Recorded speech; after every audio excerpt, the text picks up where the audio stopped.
Hey everybody, this is Vince Miller. Thank you so much for joining me for another devotional. Today we are in John chapter 6. I'm going to read verses 5 through 13. This is the story of the feeding of the 5,000. Lifting up his eyes, that's Jesus then, and seeing that a large crowd was coming toward him, Jesus said to Philip, "Where are we to buy bread so that these people may eat?" Now that's a setup.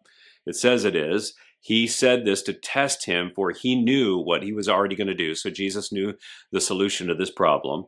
Philip answered him, 200 denarii worth of bread would not be enough for each of them to get a little. In other words, you would have to work 2/3 of a year to have enough money to go buy food so that every guy here could have a cracker. I mean, that's how much food we're talking about.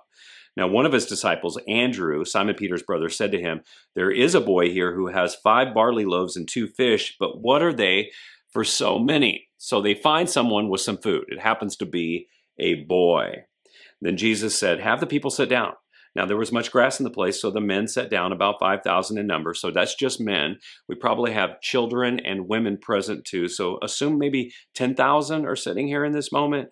Jesus then took the loaves, and when he had given thanks, he distributed them to those who were seated. So also the fish, as much as they wanted. And when they had eaten their fill, he told the disciples, "Gather up leftover fragments, that nothing may be lost." Now there shouldn't be any leftover fragments, right? We're just talking about a couple of loaves and fish.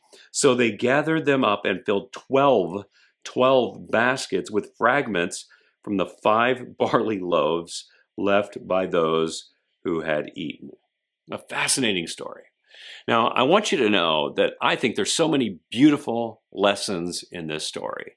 But the lesson I want you to see today is the damaging effects of a scarcity mindset.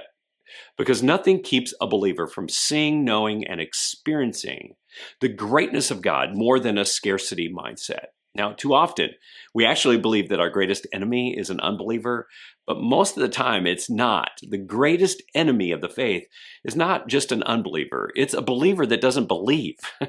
And in this story, Jesus is going to turn all these unbelievers into believers. Now, believers with a scarcity mindset come in 2 extremes. So 2 forms or 2 extremes. They are believers who see only the impossibility of present scarcity or assets, or they see the possibility of future scarcity or what might happen to resources in the future. And we see both extremes here. In Philip, we see a guy who is stuck in the natural. He's got a scarcity mindset about the available assets at present. So all he sees is an impossibility in the cost and the availability of food. That's it. Now, in contrast with him, we have a boy. Now, this is a boy who's got a basket of bread and fish. So stay with me on this one. This boy is the opposite of what I'm suggesting. He is not concerned about his possible future scarcity. Therefore, he hands over his assets for the benefit of the crowd. Now, I want to focus on this boy for a second because he's an interesting example in this text. In the situation, the person holding all the assets was a boy. And I think it had to be a boy because had he been a man, he would have had the opposite response to handing over his food. He would have protected his assets because of his concern about what? Future scarcity. And how do I know that? Well, because I'm a man and that's how I would have responded in the situation. Had someone come to me and tried to take my meal from my hand, I would have tightened my grip on that basket. I mean, this is my meal. I brought it. I worked for it. I planned this moment. I brought some food with me. And so if we insert me into the story, my scarcity mindset regarding the assets in my basket would have resulted in scarcity for all.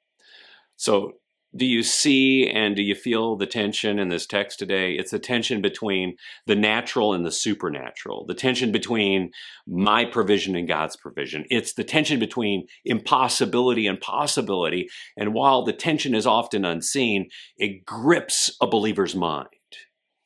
And reasonable focus on present or future scarcity keeps us from believing in a God who can do unreasonable things, a God who can feed thousands of people until their bellies are full and return 12 times what he came with to a small boy.